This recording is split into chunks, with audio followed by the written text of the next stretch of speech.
नमस्कार। आज की परिचर्चा में आप सभी का स्वागत है। आज के व्याख्यान का विषय है कार्ल मार्क्स के राजनीतिक विचार। मार्क्स के विचारों में द्वंद्वात्मक भौतिकवाद, इतिहास की भौतिकवादी व्याख्या, वर्ग संघर्ष की धारणा, सामाजिक क्रांति व राज्य का सिद्धांत प्रमुख है। इसे हमने दो भागों में प्रस्तुत किया है। इसके पहले भाग में मार्क्स के द्वंद्वात्मक भौतिकवाद और इतिहास की भौतिकवादी व्याख्या की चर्चा की। इसमें मार्क्स यह बताने की चेष्टा करता है कि मानव सभ्यता के विकास में भौतिक तत्वों की अहम भूमिका होती है। मूलतः किसी समाज की आर्थिक व्यवस्था ही उस समाज की राजनीतिक व सामाजिक व्यवस्था को निर्धारित करती है। साथ ही विकास की प्रक्रिया हमेशा विरोधाभासों से गुजरती है। आज उसके अगले भाग में हम वर्ग संघर्ष की अवधारणा की चर्चा करेंगे। इतिहास में वर्ग की क्या भूमिका होती है और वर्ग संघर्ष कैसे क्रांतियों का निर्माण करता है, इसका भी अध्ययन इस भाग में करेंगे। आज के हमारे विषय विशेषज्ञ हैं डॉक्टर शिवपूजन प्रसाद पाठक, जो वर्तमान में आर्यभट्ट महाविद्यालय दिल्ली विश्वविद्यालय में राजनीति शास्त्र के सहायक प्राध्यापक हैं, और मैं हूँ साक्षी मांडवाल।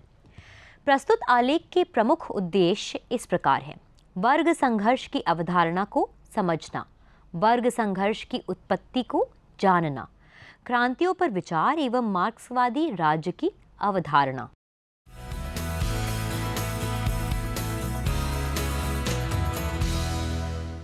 परिचय।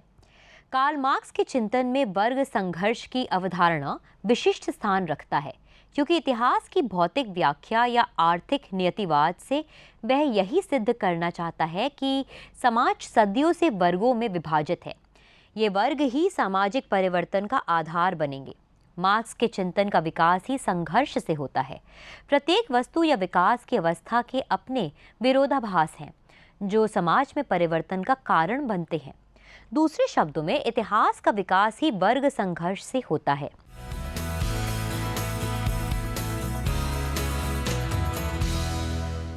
वर्ग संघर्ष की धारणा। मार्क्स का वर्ग संघर्ष का सिद्धांत उसकी इतिहास की आर्थिक व्याख्या और अतिरेक मूल्य के सिद्धांत पर आधारित है। यह पूंजीवादी व्यवस्था का स्वाभाविक परिणाम है। वर्ग संघर्ष द्वंद्वात्मक भौतिकवाद के दर्शन पर आधारित है। मार्क्स के चिंतन में पूंजीवाद वाद है, इसके अपने विरोधाभास हैं। वर्ग संघर्ष उसका प्रतिवाद है और साम्यवाद संवाद है। ऐतिहासिक भौतिकवाद के माध्यम से मार्क्स यह सिद्ध करता है कि मानव का इतिहास अब तक वर्ग संघर्ष का इतिहास है। सदियों से समाज वर्गों में विभाजित है। एक वर्ग है जो उत्पादन के साधनों पर नियंत्रण रखता है, और एक वर्ग है जिसके पास अपने श्रम बेचने के अतिरिक्त और कुछ नहीं है। पूंजीवादी व्यवस्था में ये बुर्जुआ और सर्वहारा कहलाते हैं। ऐतिहासिक भौतिकवादी व्याख्या के आधार पर मार्क्स ने ये बताया कि आदिम समाज साम्यवादी था। उत्पादन के साधनों पर सामूहिक स्वामित्व था, इसलिए समाज विभाजित नहीं था। बाद के समाजों में वर्ग विभाजन था, जैसे दास समाज में दास और स्वामी, सामंती समाज में जमींदार और किसान, पूंजीवादी अवस्था में बुर्जुआ व सर्वहारा। मार्क्स की सोच है कि समाज के इस वर्ग विभाजन को समाप्त किया जा सकता है और पहले की तरह एक साम्यवादी व्यवस्था की स्थापना की जा सकती है। मार्क्स के अनुसार वर्ग से तात्पर्य ऐसे लोगों के समूहों से है जो उत्पादन व्यवस्था में समान स्थिति रखते हैं। दूसरे शब्दों में वर्ग ऐसे लोगों का समूह है जो उत्पादन के साधनों से समान रूप से संबंधित हो और जिनके समान हित एक तरह के हों। वर्ग लोगों के वे बड़े समूह होते हैं जो ऐतिहासिक रूप से निर्धारित सामाजिक उत्पादन की व्यवस्था में प्राप्त स्थान की दृष्टि से तथा उसके संगठन में उनके योग की दृष्टि से तथा उसके परिणाम स्वरूप जिस सामाजिक संपत्ति का वे निर्माण करते हैं उसमें प्राप्त उनके भाग व उसकी प्राप्ति के ढंग की दृष्टि से परस्पर भिन्न होते हैं। इस वर्ग का निर्माण दो चरणों में होता है। पहले अपने आप में वर्ग, अपने लिए वर्ग। अपने आप में वर्ग का आधार व्यक्ति है और यह वस्तुनिष्ठ चेतना पर आधारित है। अर्थात कोई व्यक्ति यदि मजदूरों के घर में जन्म लेता है तो वह स्वतः ही श्रमिक वर्ग का सदस्य हो जाता है। अपने लिए वर्ग, वर्ग का निर्माण परिपक्व चरण है और यह व्यक्तिनिष्ठ चेतना पर आधारित है। जब अपने आप में वर्ग की चेतना प्राप्त कर लेता है, अर्थात अपने समान उद्देश्यों, लक्ष्यों और शोषण से अवगत हो जाता है, तो वह अपने लिए वर्ग बन जाता है।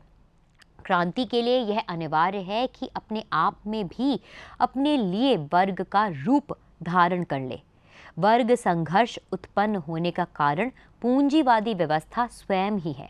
इसके भीतर इतना विरोधाभास है कि यह अपने उच्चतम अवस्था में नष्ट हो जाएगी। मार्क्स के शब्दों में पूंजीवाद ने अपने विनाश का बीज स्वयं में निहित कर रखा है। पूंजीवाद के विरोधाभास ही इसके विनाश के कारण बनेंगे। प्रथम, पूंजीवाद के विरोधाभास में अतिरेक मूल्य के सिद्धांत प्रमुख हैं। मार्क्स ने अतिरेक मूल्य के सिद्धांत को रिकार्डो के लगान सिद्धांत से लिया था। पूंजीवादी अवस्था में प्रोलेटेरियत और बुर्जुआ वर्ग है। इन दोनों वर्गों के हित आपस में अलग हैं। पूंजीपति अधिक से अधिक उत्पादन से लाभ चाहता है और श्रमिक अपना अधिक वेतन चाहता है। इसलिए पूंजीपति श्रमिक की मजदूरी न्यूनतम रखना चाहता है। बाजार में जो वस्तु बिकती है उसका लागत मूल्य और बिक्री मूल्य में काफी अंतर होता है। उदाहरण के लिए, यदि एक शीतल पेय पदार्थ की लागत 2 रुपया है और उसे बाजार में 20 रुपये के विनिमय दर से बेचा जाता है, तो उसे 18 रुपये का लाभ होता है। उसमें लागत, उसका ब्याज, वेतन व किराया शामिल है। इस प्रकार लागत मूल्य और बाजार के मूल्य के अंतर को अतिरेक मूल्य कहा जाता है। यह अतिरेक मूल्य पूंजीपति के लाभ के रूप में एकत्रित होता है, जबकि उत्पादन के सभी साधनों में सबसे मूल्यवान तत्व श्रमिक है। अन्य उत्पादन के साधन जैसे भूमि, पूंजी, खनिज निर्जीव हैं। श्रमिक ही इन तत्वों को मूल्यवान बनाता है। दूसरा, पूंजीवाद एक प्रतिस्पर्धी आर्थिक व्यवस्था है। यहाँ लाभ के लिए गलाकाट प्रतियोगिता है। इसमें उच्च संसाधन संपन्न उद्यमी तो सफल रहते हैं, लेकिन छोटे उद्यमी को यह समाप्त कर देता है। साथ में अधिक लाभ के लिए कंपनियों को सस्ते कच्चे माल व श्रमिक चाहिए। इसके लिए वे विकासशील देशों की ओर उन्मुख होते हैं, जहाँ पर कच्चे खनिज संसाधन व सस्ते श्रमिक उपलब्ध होते हैं। इस प्रकार पूंजीवाद उपनिवेश और साम्राज्यवाद को बढ़ावा देता है। लेनिन कहते हैं कि साम्राज्यवादी पूंजीवाद उच्चतम अवस्था है, अर्थात पूंजीवाद का अंत साम्राज्यवादी व्यवस्था में ही होता है, क्योंकि पूंजीवाद के लाभ के लिए विश्व को एक बाजार होना आवश्यक है। साथ ही अधिकतम उत्पादन से ही अधिकतम लाभ होगा, लेकिन श्रमिकों की न्यूनतम मजदूरी होने से वहां अधिकतम उपभोग नहीं कर सकता है। श्रमिक भी एक उपभोक्ता है। औद्योगिक समाज का सबसे बड़ा उपभोक्ता श्रमिक ही है। यदि उसकी क्रय शक्ति कमजोर होगी तो वह वस्तुओं का उपभोग कैसे करेगा? इस प्रकार अधिकतम उत्पादन और न्यूनतम वस्तुओं का उपभोग भी विदेशी बाजार को खोजने के लिए विवश करते हैं। तीसरा, पूंजीवादी अर्थव्यवस्था श्रमिकों को यह अवसर प्रदान करती है कि वे संगठित हो सके। इसमें श्रमिक एक छत के नीचे काम करते हैं। इस प्रकार उनके भीतर एक प्रकार सामाजिक बंधन विकसित हो जाता है। यह सामाजिक बंधन धीरे धीरे उनके अंदर वर्गीय चेतना के निर्माण में सहायक होता है। उनकी एक जैसी स्थिति संगठित होने के लिए अवसर प्रदान करता है। चौथा, श्रमिक उत्पादन व्यवस्था में परायपन का भाव आने लगता है, क्योंकि जहां वह कार्य कर रहा है उस वस्तु के उत्पादन में उसका कोई निर्णय शामिल नहीं है। किस वस्तु का कितना उत्पादन करना है और किसके लिए करना है, इसमें श्रमिक कहीं से शामिल नहीं होता है। इसी प्रकार वह उत्पादन प्रक्रिया में इतना व्यस्त रहता है कि वह अपने समाज व निजी जीवन से भी दूर हो जाता है। इस प्रकार वह स्वयं से ही दूर हो जाता है। यह परायपन का भाव वर्ग संघर्ष एक बड़ा कारण बनती है। पांचवा, पूंजीवादी उत्पादन प्रणाली में उत्पादन तो सामूहिक होता है, लेकिन वितरण निजी होता है। इन विरोधाभासों के कारण पूंजीवादी व्यवस्था का उत्पादन अवश्यंभावी है, लेकिन इसके लिए वर्ग का होना आवश्यक है। मार्क्स के लिए वर्ग संघर्ष सामाजिक परिवर्तन का मुख्य आधार है। यह सामाजिक क्रांति का प्रेरक है और इसके बिना क्रांति संभव नहीं है।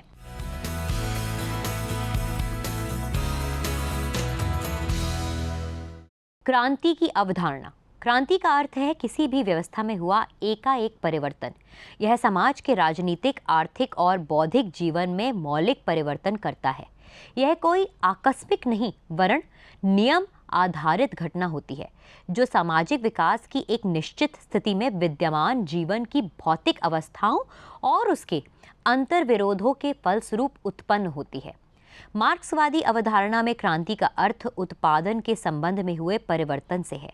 इसमें एक प्रकार की आर्थिक व्यवस्था से दूसरे प्रकार की आर्थिक व्यवस्था की स्थापना होती है, जिसमें नए सिरे से उत्पादन के साधन पर नियंत्रण का बदलाव होता है। क्रांति से पूंजीवादी व्यवस्था के स्थान पर समाजवादी प्रणाली आधारित उत्पादन पद्धति की स्थापना करना है। मार्क्स के अनुसार उत्पादन की व्यवस्था ही मूल संरचना है और समाज की अन्य व्यवस्थाएं राजनीतिक, सामाजिक, सांस्कृतिक इसी पर टिकी रहती हैं। क्रांति का मूल उद्देश्य है उत्पादन प्रणाली में बदलाव लाना, ताकि उत्पादन संबंध में परिवर्तन हो सके, नहीं तो समाज में वर्ग विभाजन बना रहेगा। सामाजिक क्रांतियों का समाज के विकास में अत्यधिक महत्व है, क्योंकि उनके द्वारा बुनियादी क्रांतिकारी परिवर्तनों के माध्यम से पुरानी प्रतिगामी सामाजिक व्यवस्थाओं को समाप्त किया जाता है और उसके स्थान पर नए प्रगतिशील सामाजिक व्यवस्थाओं को स्थापित किया जाता है। मार्क्स ने द्वंद्ववाद के आधार पर यह सिद्ध किया है कि प्रत्येक अवस्था अपने विरोधाभास स्वयं रखती है। यह बात पूंजीवाद पर भी लागू होती है। पूंजीवाद के अपने विरोधाभासों पर यह व्यवस्था स्वयं से समाप्त नहीं होगी। इसके लिए ताकत की आवश्यकता होगी, क्योंकि पूंजीपति वर्ग कभी स्वेच्छा से उत्पादन के साधनों पर से अपना स्वामित्व नहीं छोड़ेगा। मार्क्स के अनुसार नए समाज रूपी शिशु को गर्भ में धारण करने वाली हर पुरानी व्यवस्था के लिए शक्ति एक दायी है। पूंजीवादी व्यवस्था को समाजवादी व्यवस्था में परिवर्तित करना एक गुणात्मक परिवर्तन का प्रतीक था, जो सामाजिक व्यवस्था द्वारा एक छलांग लगाकर ही कार्य रूप में परिणित किया जा सकता है। यह छलांग ही क्रांति है।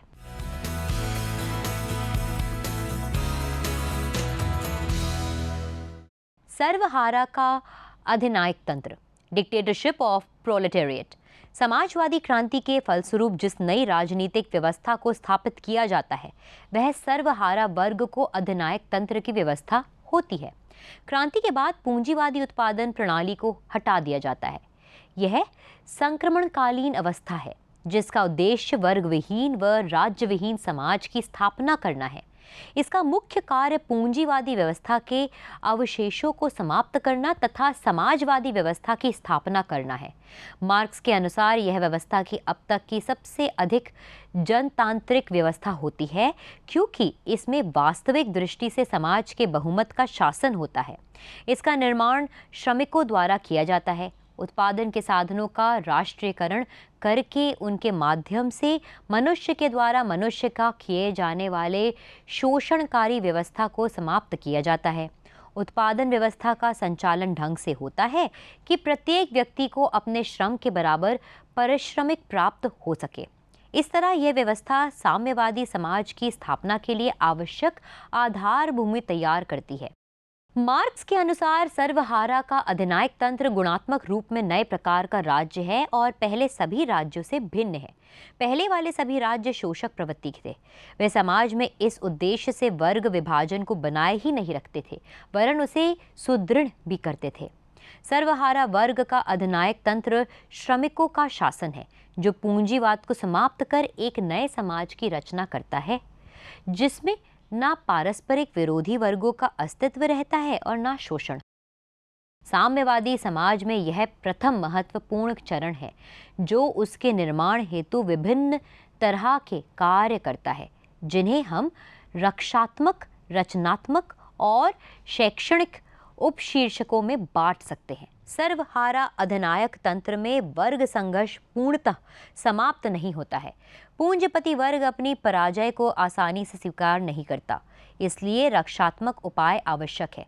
रचनात्मक कार्य में उन सभी उपायों को करना जिससे उत्पादन के साधनों पर निजी स्वामित्व के स्थान पर सार्वजनिक स्वामित्व स्थापित किया जा सके। शैक्षणिक कार्य विचारधारा के आधार पर समाज का निर्माण करना, ताकि वह व्यवस्था अधिक अवधि तक कायम रह सके। सर्वहारा वर्ग अपने बल पर ही नए समाज का निर्माण नहीं कर सकता। उसे समाज के अन्य वर्गों की सहायता और सहयोग की आवश्यकता होती है।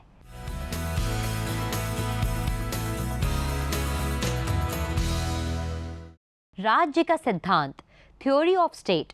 कार्ल मार्क्स के अनुसार राज्य ना तो प्राकृतिक संस्था है ना नैतिक संस्था है, जैसा कि राज्य का आंगिक सिद्धांत मानता है।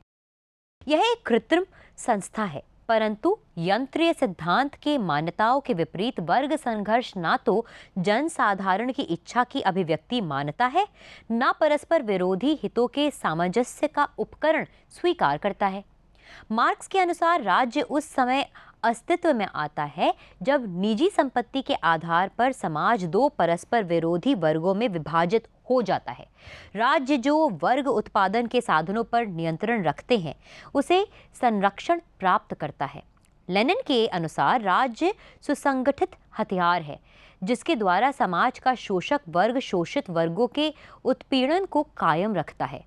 मार्क्स के अनुसार राजनीतिक शक्ति आर्थिक शक्ति की दासी है।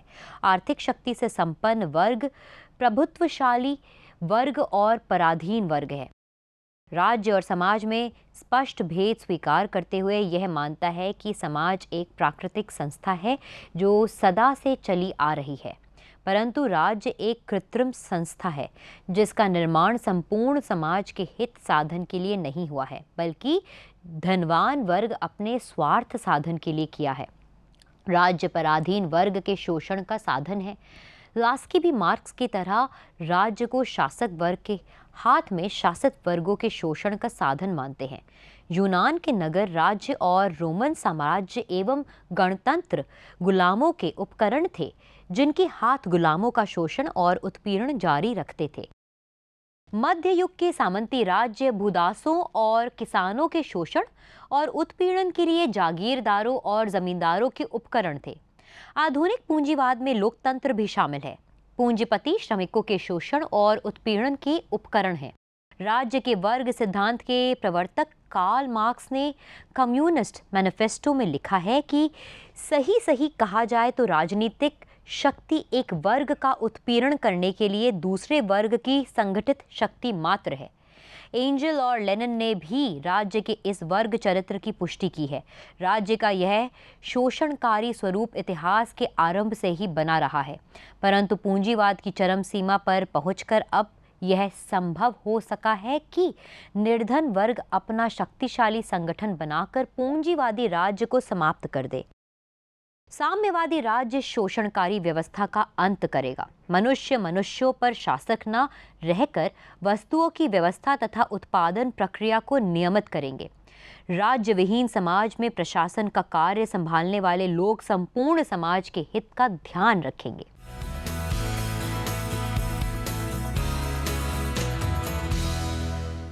लेनिन का क्रांति पर विचार। लेनिन ने अपने क्रांति का विचार कार्ल मार्क्स से ही लिया है, लेकिन समय के अनुसार उसमें परिवर्तन किया है। कहा जाता है कि यदि मार्क्स सिद्धांतकार हैं तो लेनिन उसके अभ्यासक हैं। रूस की परिस्थितियों के अनुरूप क्रांति की अवधारणा में बदलाव किया। क्रांति की अवधारणा को और विस्तृत तथा व्यापक बनाया। मार्क्स ने इस बात को माना था कि पूंजीवादी व्यवस्था के पूर्ण विकसित होने के पश्चात सर्वहारा वर्ग के द्वारा क्रांति की जाएगी तथा इस तानाशाही के नेतृत्व में आदर्श समाज की स्थापना होगी। मार्क्स ने क्रांति के 3 चरणों को स्वीकार किया था: प्रजातांत्रिक क्रांति, सर्वहार वर्ग की तानाशाही, सर्वहारा वर्ग के नेतृत्व में सर्वहारा वर्ग की क्रांति। इसके फलस्वरूप साम्यवाद की स्थापना। लेनिन इस विचारों से प्रभावित था।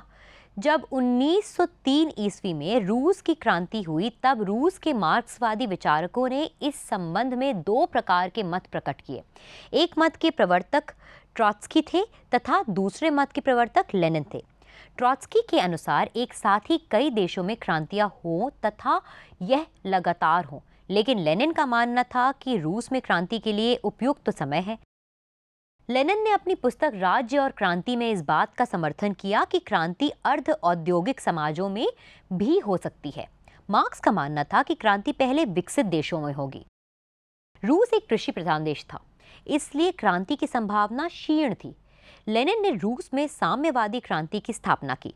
मार्क्स के अनुसार क्रांति में मुख्य भूमिका श्रमिकों की होगी। लेनिन ने इसको भी विस्तृत किया क्योंकि रूस के कृषि समाज होने के कारण वहां किसान अधिक थे। लेनिन के अनुसार क्रांति में किसानों की भूमिका अधिक होगी। रूस की क्रांति में किसान और श्रमिक दोनों शामिल रहे। चीन की क्रांति में किसान, श्रमिक और अर्ध बुर्जुआ को भी शामिल किया गया। लेनिन ने मार्क्स से बढ़कर एक बात कही। उन्होंने क्रांतिकारी उद्देश्यों की प्राप्ति के लिए इस पर बल दिया कि सर्वहारा वर्ग का अपना दल होना चाहिए। मार्क्स के चिंतन में सर्वहारा के संगठन की बात थी, लेकिन लेनिन ने उसे व्यवस्थित रूप दिया। इसमें सांगठनिक प्रजातांत्रिक केंद्रवाद की बात की गई।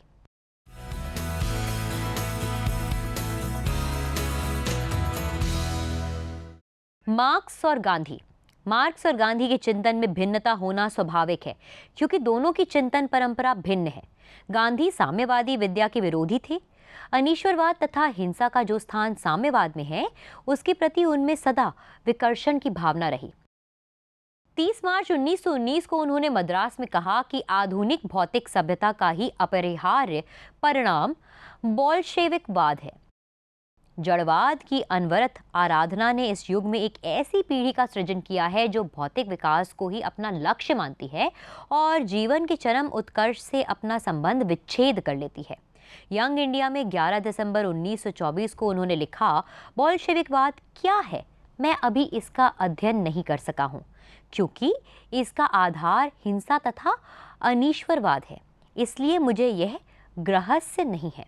मार्क्स का मानववाद औद्योगिक पूंजी के संकट से निकला है, वहीं गांधी के मानववाद का उदय प्राचीन कृषि सभ्यता का पश्चिमी साम्राज्य मुक्त कराने से हुआ है। मानव मुक्ति के लिए मार्क्स का मानववाद वर्ग संघर्ष और क्रांति को अपरिहार्य मानता है। गांधीवादी वर्गों में सामंजस्य और अहिंसा के सिद्धांत मानते हैं। मार्क्स का मानववाद धर्मनिरपेक्ष दृष्टिकोण का है जो धार्मिक मान्यताओं को नकारता है, जबकि गांधी का मानववाद हिंदू संस्कृति से प्रभावित है। कार्ल मार्क्स और गांधी दोनों ही पश्चिम की पूंजीवाद व्यवस्था का निषेध करते हैं। दोनों शोषण मुक्त समाज की स्थापना पर बल देते हैं। दोनों मानव मुक्ति को ऐतिहासिक आवश्यकता माने हैं। यद्यपि मार्क्सवादी संदर्भ में गांधी एक समाजवादी नहीं थे। यदि कुछ लोग उन्हें समाजवादी कहते तो इतना ही कहा जा सकता है कि उनका समाजवाद गांव का समाजवाद है। उनका समाजवाद ऐसा न था कि जिसमें उत्पादन एवं वितरण से साधनों पर राज्य का नियंत्रण हो।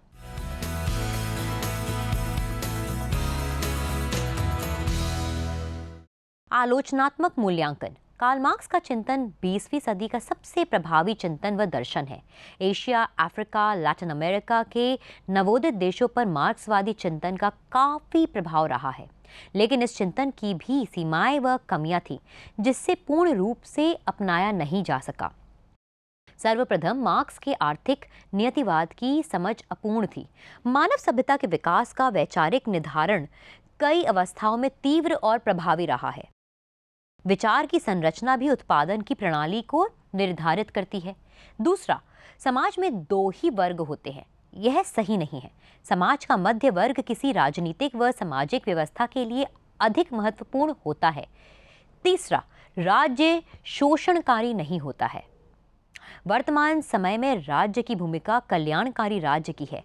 भारतीय चिंतन में राज्य को हमेशा एक सुरक्षा प्रदान करने वाली संस्था माना गया है। मार्क्सवादी चिंतन में राज्य काफी सशक्त संस्था है जिसमें व्यक्ति की स्वतंत्रता बाधित है। चौथा, मार्क्स कहते हैं कि प्रत्येक सामाजिक अवस्था के अपने विरोधाभास होते हैं। साम्यवाद के भी तो कोई विरोधाभास होंगे, या मानव सभ्यता का विकास साम्यवाद की अवस्था में आकर स्थिर हो जाएगा। पांचवा, मार्क्स ने समाज में धर्म की भूमिका को निम्न स्थान दिया है। धर्म को अफीम कहा है, लेकिन धर्म की सामाजिक परिवर्तन में भूमिका होती है। कभी कभी यह एक राजनीतिक विचारधारा के रूप में कार्य करती है।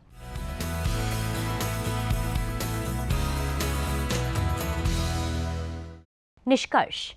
आधुनिक पाश्चात्य राजनीतिक चिंतन परंपरा में कार्ल मार्क्स द्वारा प्रतिपादित सिद्धांत ने समाजवादी अध्ययन हेतु वैज्ञानिक आधार प्रदान किया है। ऐतिहासिक भौतिकवादी पद्धति के सरोकारों द्वारा भविष्य की घटनाओं का अध्ययन संभव हो पाया।